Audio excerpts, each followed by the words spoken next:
Greece used to be full of forest. 500 years ago, there used to be chestnut forests around here. There's some areas of the region where you still see a beautiful oak forest. If you walk at the top of the mountain that we have just behind our fund, you can really see the impact that humans have had compared to what it could be. Most of the mountains, most of the hills in the region look barren, rocky, with pretty much thyme and wild pistachio trees growing and not much else. And then you turn around and you see a few peaks that are just completely lush and green of oak trees.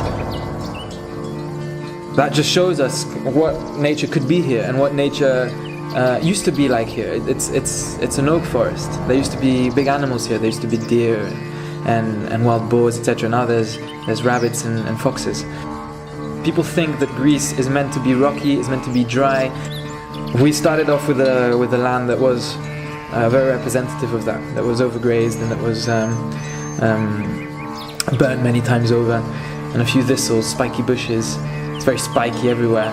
Clearly the land is just suffering. But that's not natural. What's natural is oak forests. And so we're taking on this land, and our challenge is to try and transform it into the oak forest that we have just behind this mountain over here. Before there'd be only forest, and actually a place where actually huge amounts of materials are being produced, food is being produced with no inputs at all. Every time it's been cut down, it's been tragic, because as soon as you cut down forest, what happens is that the first layer of rich black topsoil is immediately washed down, and you have erosion, and once that cycle starts, it's quite hard to go back.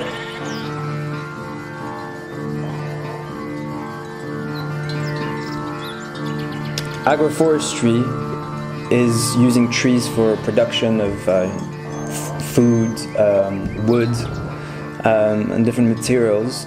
It's the idea of really using the forest ecosystem as a roadmap to structure the way we farm.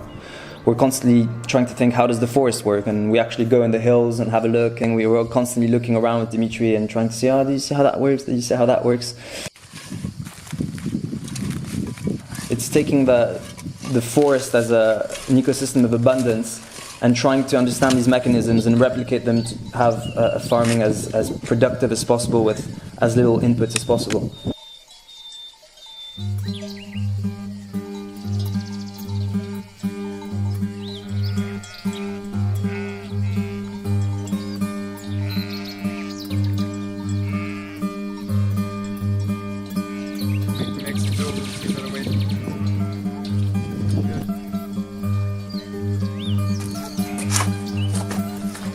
For me, it really addresses the core of the problem, which is our relationship to the environment and how can we satisfy our needs as human societies while not destroying our resource base. It's not an easy question to answer, but it's something that I find really thrilling and so important, for our generation, definitely. We believe that we're living inside a natural ecosystem. We are part of Earth, of the natural ecosystem of Earth, and if we want to be sustainable, and if we want to be healthy, if we want to grow an abundance of food and to feed populations and to do it without chemicals, and if we want to be connected to our environment, we have to imitate the natural processes that have been designed and redesigned and improved and etc. for millions of years, billions of years actually.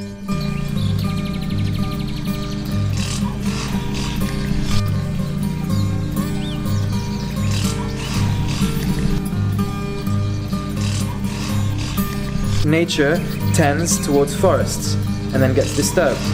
it gets burnt, it gets flooded, it gets illnesses come, big animals take down trees, etc., and it gets pushed back to, let's say, a grassland, and then little by little it builds back towards forest. That's natural succession. You don't just suddenly have an oak tree popping up and in the middle of rock and that's it. No, you have a whole process of plants starting with lichens and mosses and little by little very hardy shrubs and bushes, and little by little this evolves towards very hardy trees, which suddenly fire comes in, gets replaced by less hardy trees that can enjoy more, that need more soil, more moisture, and that naturally evolves towards the climax tree, which is an oak, a chestnut, a plantain.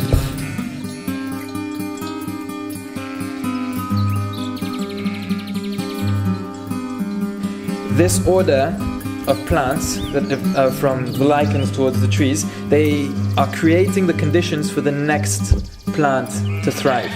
So if we're starting with a degraded piece of land, what we can do is we can plant lots of different species that we call them the pioneers. So in our case, for example, we've planted prickly pears all over the land. We've also used before this grasses and green manures, and so different annual crops. They're the first, let's say, the repair mechanism of the earth. Then we planted cacti and we planted different shrubs. And then we've got pioneer trees, like very fast growing trees such as poplars and eucalyptuses. And then we start having then come in our pistachios, our figs, our pomegranates, etc. So each time we're trying to make sure that the pioneers are creating the conditions for our tree crops. We call this concept nursing. Trees or plants nurse the next cycle, and by creating the conditions.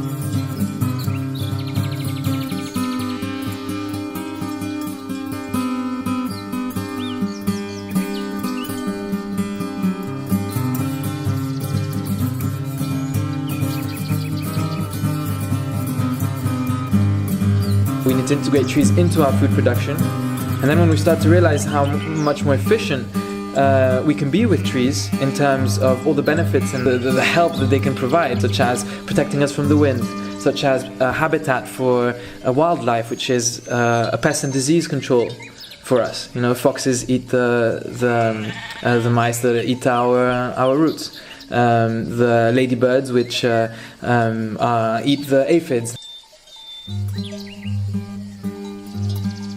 There's windbreaks, there's fertility, lots of trees can capture nitrogen and push it back into the soil. They prevent erosion, they create soil by having really strong roots that pop open our bedrock. In some cases, when we need crops that need to be shaded, they become a shade crop. They're cooling down our microclimate, our land. They're capturing water by having these lots of leaves everywhere. Whenever the temperatures are right, there's dew that forms on the leaves and that falls onto the ground. They prevent evaporation from the soil. On a bigger scale, they create evapotranspiration. That means that there's microparticles that are sent into the atmosphere through water that become nuclei for clouds to form.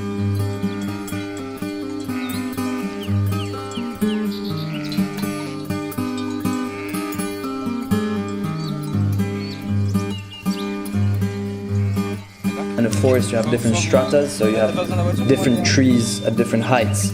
And it's, if you compare it to a monoculture of wheat, for example, it's just a flat plain in a sense. The interest of that is that if you have different layers, you can capture much more energy from the sun, capturing this unlimited, at least on our timescale, energy, which is the sun, and transforming it into sugars and energy for us to consume. So that's why we have lines where we have pistachios and figs, which also occupy different stratas. The fig is a bit bigger, the pistachio is a bit smaller. So every 5 meters we have pistachio, fig, pistachio, etc., etc. And then in between, in certain sections, we have pomegranates as well, which are more like a little shrub. I think one of the most interesting aspects of the model of agroforestry we have is the use of non-productive tree species, which we call support species, to create fertility and to create a forest ecosystem as quickly as possible. We have productive tree support species, productive tree support species, and they'll be our source of fertility for the long term. What they're going to do is that they're going to be sending roots down there, breaking the soil. They're going to be creating organic matter that we're going to be able to cut and then wood chip and put on the soil. And what that does is that starts to create around the tree or on our tree lines, that starts to create an environment that is a forest environment.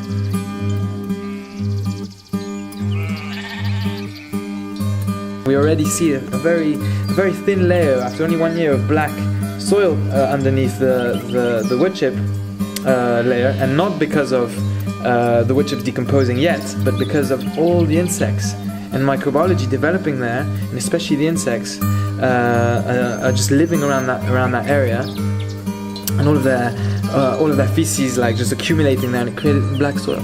So like it's starting just by the insects arriving, not even by decomposition.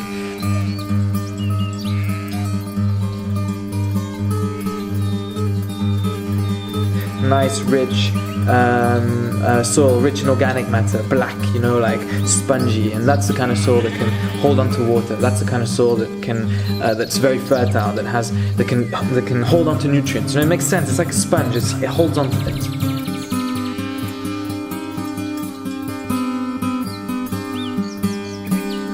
But one of the big benefits of agroforestry is that suddenly we've got plants that are much more drought tolerant. That need much less fertilizers to produce, that are much more capable, because they're much more capable of ensuring their own fertility, that produce their own fertility, that improve the soil as they develop. In nature, plants have a very deep and intense relationship with microbiology on their leaves, in the roots, everywhere. Symbiotic relationships. We think that plant fertility comes from chemicals in the soil that get released, etc., or us putting chemicals. That's not how plant fertility works. Plant fertility works through microorganisms in the rhizosphere, so just around the roots of the plant, accumulating there and concentrating there because they feed on the sugars of the plant that the plant sends out.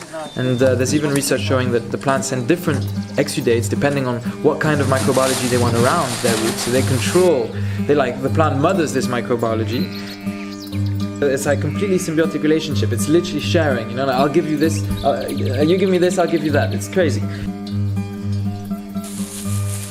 We're trying to inoculate our land with microbiology.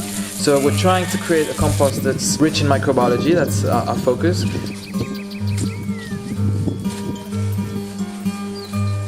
Plants evolved with microorganisms, so only with them can they be strong, can they resist attacks from pests and diseases, can they be drought tolerant, can they ensure their own fertility, can they harvest water.